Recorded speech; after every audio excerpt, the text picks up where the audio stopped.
The Russia-Ukraine crisis figured large at the Shangri-La dialogue in Singapore. China's General Wei Fenghe warned Washington against using the war to play up the Taiwan issue.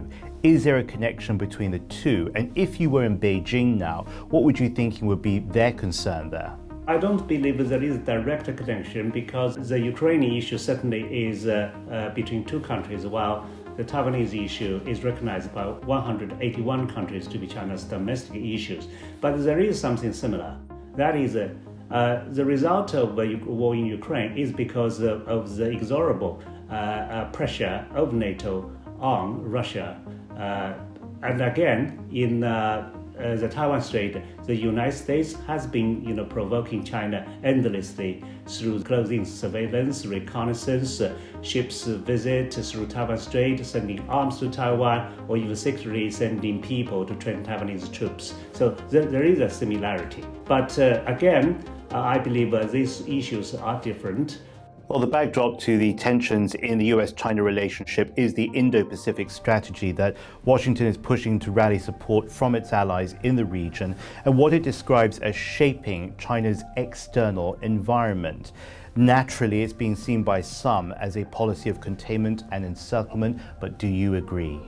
I absolutely believe that this is a policy of containment on China, but it would not succeed because this kind of strategy was initially adopted by the end of 2017 by Donald Trump, but this was followed up or even intensified by Joe Biden.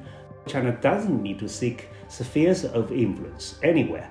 And for you to maintain spheres of influence, you have to pay a lot of money, and it's difficult to manage your allies or partners. So why should China just do that? So the whole American assumption is based on China trying to drive the United States out of the Indo-Pacific. This again is wrong. The United States is an Indo-Pacific country, so how can we just drive it out? And with only one logistic supply station in Djibouti, how can China do that? Well, we've spoken so much about confrontation and disagreement, but there is one point of consensus, it seems, and that is for better communications between the two militaries. Is the avoidance of a conflict and even war the ultimate bottom line here?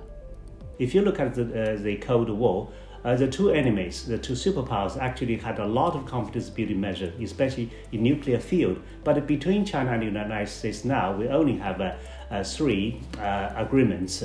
This, to some extent, is a kind of comfort. It shows that the China-US relationship is still not a hostile relationship. But at the same time, this relationship is becoming increasingly competitive, unfortunately. Therefore, we do need to have more confidence-building measures. And I believe, apart from the traditional areas, China and the US should also have confidence-building measures in new areas that were not found during Cold War. For example, AI, for example, cyber, for example, outer space. These are new areas where the gap between the two actually is not so great. So both sides could talk about it with confidence.